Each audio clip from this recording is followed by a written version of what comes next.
শ্ৰীমন্ত শংকৰদেৱ গুৰুজনাৰ আজি যিহেতুকে জন্মবাৰ্ষিকী আমি উদযাপন কৰিছোঁ,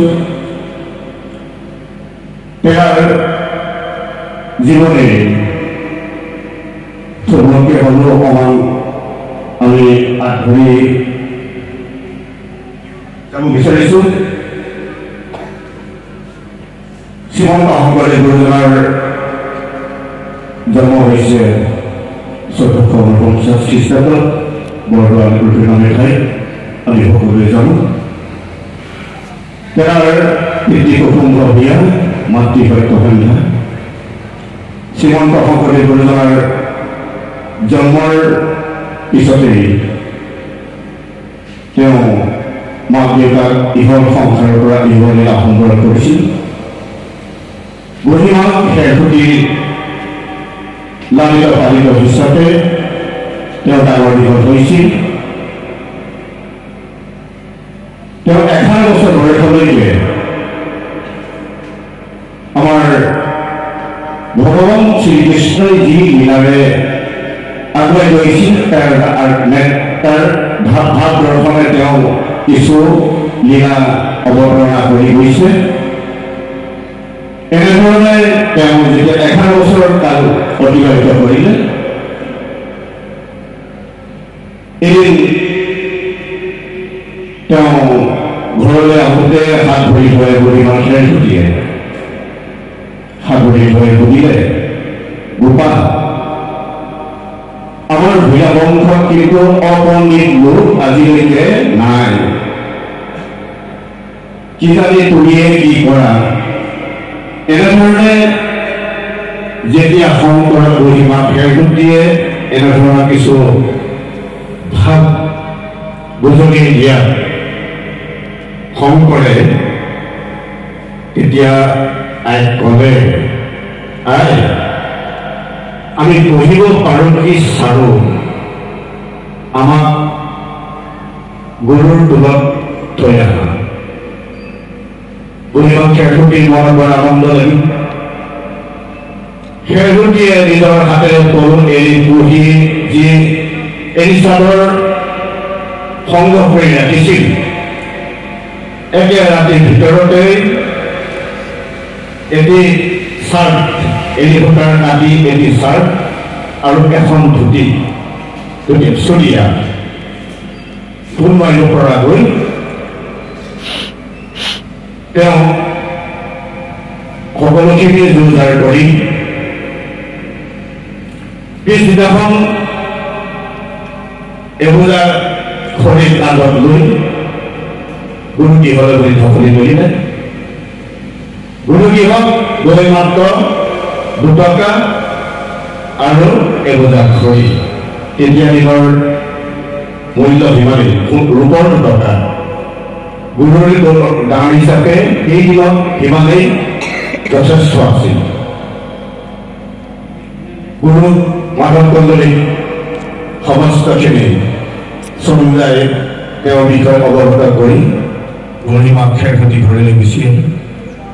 তেওঁ শিক্ষা সান নকৰাকৈ কোনো ছাত্ৰক বেছি দিনৰ কাৰণে কিন্তু কেতিয়াও ঘৰলৈ পঠিওৱা নাছিল। বেমাৰ আজাৰ হ'লে বেলেগ কথা। ঠিক তেনেধৰণে পিছদিনাখন পঢ়াশালীলৈ নি সমস্ত লগৰীয়াৰ লগত মাধৱ কন্দলীয়ে শংকৰক পৰিচয় কৰাই দিলে। পৰিচয় কৰাই দি পিছদিনাখন তেওঁৰ ইত্যাদি তেওঁ শিকাইছে। তাৰপিছত নাই শিকাই ওপৰৰ ক্লাছৰ ল'ৰা ছোৱালীক ক'লে, তোমালোকৰ আজিলৈকে মই যি যি শিক্ষা দিলোঁ তাৰ ওপৰত তোমালোকে এটি কবিতা লিখি আনিবা। ওপৰৰ ল'ৰা ছোৱালীক কৈছে সেইধৰণে। শংকৰেও শুনি আছিল। পিছদিনাখন ঠিক সেই ওপৰৰ ব্যস্তৰ ল'ৰা ছোৱালীৰ লগত সামঞ্জস্য ৰাখি তেওঁ আকাৰ ইকাৰ নোহোৱাকৈ এটি কবিতা লিখি আছিল। লগৰ উপদেষ্ট ল'ৰা ছোৱালীয়ে যেতিয়া দেখাইছে যে আমি কালি আপোনাৰ নিৰ্দেশ মতে আমি এটি কবিতা লিখি আনিছোঁ। কোনোবাই পাৰিছে, কোনোবাই নাই পৰা, কোনোবাই একেবাৰে নাই পৰা নাই। শেষত যেতিয়া শংকৰদেৱে শংকৰে যে গুৰুদেৱ ময়ো এটি কবিতা লিখি আনিছোঁ, তেখেতৰ মাধৱ কন্দলী অবাক, তোমাক কালি ব্যঞ্জন বৰ্ণ শিকাইছোহে, তুমি আজি কবিতা লিখি আনিলা। বৰ অদ্ভুত আচৰিত। চাওঁ দিয়াচোন। গতিকে কবিতাটো যেতিয়া চকুৰ আগত চাইছে, তেওঁ গোটেই অনন্ত ভগৱন্তৰ ৰূপখিনি মাধৱ কন্দলীয়ে চক্ৰত দৰ্শন পাইছে। পঢ়ি আছে শংকৰৰ ভৰিৰ পৰা মূললৈকে মাধৱ কন্দলীয়ে লক্ষ্য কৰি আছে, এইজন আচলতে কোন? এনেধৰণে তেওঁ আমাৰ যিটো কবিতা লিখিছে, কৰতলা কমল কমলদল নয়নম ধৰ্মদল দহন দহন বনশয়নম, এই কবিতাৰ ভাৱ অৰ্থ মাধৱ কন্দলীয়ে বুজিয়ে পাছত অভিভূত হৈ পৰিছিল। আৰু ঠিক সেই পৰ্ব যোৱাৰ পিছত তাৰপিছত তেওঁ যেতিয়া পঢ়াশালী এদিন অকলশৰে শুই আছিল, মাধৱ কন্দলীয়ে নেদেখি বিচাৰ পৰা বেৰৰ ঝৰ্ণাত তেওঁ গাত যি ৰ'দৰ জিলিকনি পৰি আছিল, সেই চাহ নিবাৰণ হেতুকে অনন্তই ধৰাৰ হিচাপে তেওঁ চাহ দি আছিল। কিন্তু অনন্ত কন্দলীয়ে হয়তো দেখিছে যে এইটো আচৰিত, তেওঁ আচলতে মানৱ নহয়, তেওঁ এজন দেৱ শিশু। সেই হিচাপে তেওঁ সমস্ত শিশু সমস্ত গোটাই গ'লে আজিৰ পৰা আমি শংকৰ ভূঞা বুলি আমি তেওঁক পৰিচয় দিলোঁ, আমি তেওঁক শংকৰদেৱ বুলি পৰিচয় দিম। সমস্ত শিশুক মাধৱ কন্দলীয়ে কথাখিনি বুজাই দিলে। এতিয়া উপবেশৰ বামুণ সম্প্ৰদায়ৰ ব্যক্তিসকলটোৰ এটা হেৰি আছে, গুণ আছে যে আমি ইমান দিন ইয়াত ছাত্ৰ কৰি আছোঁ, এটা শিশু দেৱৰ উপাধি দিছে, আমাক নিদিয়ে। এই লৈ পেলাইতো এটা তুলমূল ছাত্ৰ সংগঠনৰ মাজত এটা বিতৰ্ক সৃষ্টি হৈছে। সেই লৈ পেলাই উপাচাৰ্য এজন আছিলে, কি মই পাহৰি গৈছোঁ, তেখেতে গৈ আপত্তি দিলে যে গুৰুদেৱ, শংকৰদেৱ কালিয়ে আহি এই আজি কেইদিনমান আহিছে, গুৱাহাটীত অন্তৰ্ভুক্ত হৈছে। আমাৰ মহেন্দ্ৰ কন্দলী গুৰুৱে তেওঁক দেৱৰ উপাধি হিচাপে আমাক তেওঁক মাতিবলৈ কৈছে। এতিয়াতো এই গুৰুদেৱ অভিযোগ হৈছে, কেলে হ'ব? এইটোতো হ'ব নোৱাৰে। তেওঁ দেৱ উপাধিব এনেধৰণে তুমি দিলেই নহ'ব, তেওঁক দেৱ উপাধি দিব পাৰিবা। সেইমতে লগৰীয়া কথাখিনি ক'লে মহেন্দ্ৰ কন্দলীক মাতি, নহ'ব, তুমি তেওঁক দেৱৰ উপাধি অভিভূত কৰিব নোৱাৰিবা। সেইবুলি মহেন্দ্ৰ কন্দলীক পঠাই দিলে। তেওঁ কৈছে যে আমি তেওঁৰ ওপৰত কিবা দক্ষ গুণ দেখিছোঁ, সেইকাৰণে তেওঁক দেৱৰ উপাধি আমি প্ৰদান কৰিছোঁ। ঠিক তেনেধৰণে নহ'ব, তেওঁক দেৱৰ উপাধি তুমি দিব নোৱাৰিবা, এই বুলি পঠাই দিয়াৰ পিছত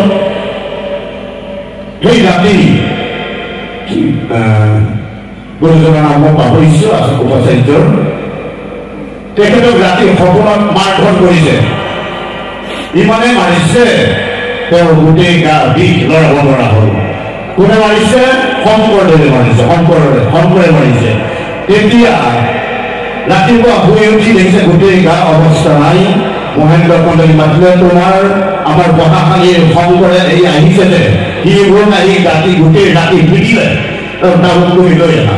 তেতিয়া মাধৱ কন্দলীয়ে বিচাৰটো কৰিছে, সকলোকে সুধিছে পঢ়াশালী তলত আমাৰ ৰুমত শংকৰ আছিল নাই? তেতিয়া সকলোৱে কৈছে আছে, একেলগে শুই আছো, একেলগে খোৱা বোৱা কৰিছো, গোটেই ৰাতি একেলগে আমি কথা বতৰা পাতি আছো।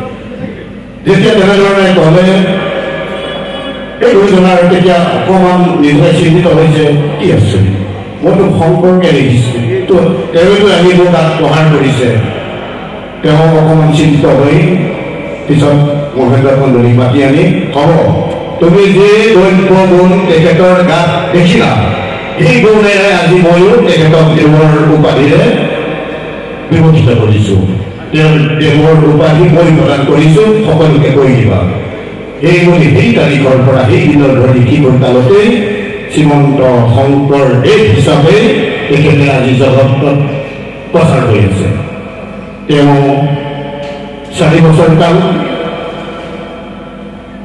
গুৰুৰ কোলত শিক্ষা আহৰণ কৰিছিল এই 4 বছৰ কালতেই যি শিক্ষা আহৰণ কৰিলে 4 বেদ 14 শাস্ত্ৰ 18 পুৰাণ সমস্তখিনি এবাৰ পঢ়াৰ পিছত তেওঁ আৰু দ্বিতীয়বাৰ সেই কিতাপ পঢ়িবলগীয়া আৰু কোনোদিন নহয় এনে এজন মহাপুৰুষ এই গুৰুজনাৰ 14 বছৰ 4 বছৰ 12 বছৰ 4 বছৰ তেওঁ 16 বছৰ বয়সত শিক্ষা সাং কৰি ঘৰলৈ আহি ঠিক তেনেধৰণে তাৰপিছত তেওঁ বিবাহ পাশত আবদ্ধ হ'ল তেওঁ সূৰ্যৱতী নামেৰে এগৰাকী কন্যাও তেওঁ বিবাহ পাশত আবদ্ধ হৈছিলে তেওঁৰ এটি কন্যাও জন্ম হ'ল তাৰপিছত সেইটোৱে আইগৰাকী পৰলোকগামী হোৱা আকৌ পুনৰ বিবাহ কৰিলে 12 বছৰ মানৰ বয়সৰ পিছত তেওঁ ভ্ৰমণত গ'ল ইত্যাদি ইত্যাদি তেওঁৰ জীৱনী সম্পৰ্কে আপোনাৰ সংস্থাৰ আগত আমি বিতংভাৱে নকলোঁ আপোনালোকে সকলোৱে অৱগত মই মাত্ৰ দুআষাৰমান তেওঁৰ জন্মদিনৰ উপলক্ষত জন্মৰ সামৰ্থ্যৰ হেতুকে আমি দুআষাৰমান বক্তব্য আপোনাৰ চৰণত আগত অৱগত কৰিছোঁ যিহেতুকে গুৰুজনাৰ যি নীতি আদৰ্শ ভাগৱত দৰ্শন কীৰ্তন দৰ্শন ইত্যাদি আমাৰ যদি আজি অসমীয়া সমাজত দি নহ'লেহেঁতেন আজি আমি অসমীয়া এজন ক'বলৈ ভাষা নাই এনেধৰণে আমি দুবা হৈ থাকিব লাগিলোহেঁতেন আমাৰ কোনো পৰিচয় নাথাকিলেহেঁতেন আজি শ্ৰীমন্ত শংকৰদেৱ গুৰুৰ বাহিৰে আমাৰ অসমীয়া জাতিৰ পৰিচয় দিছিল সেয়েহে আমি তেওঁৰ চৰণত সমস্তই শতাপতি পৰিমাণ সদায় কৰিব লাগিব সদায় আগবাঢ়ি যাব লাগিব সেয়েহে আমাৰ শ্ৰীমন্ত শংকৰদেৱ সংঘৰ 1930 চনত তেওঁৰ আদৰ্শ পলাশতে শ্ৰীমন্ত শংকৰদেৱ সংঘৰ হিচাপে প্ৰতিষ্ঠিত কৰিছিল আজি আমাৰ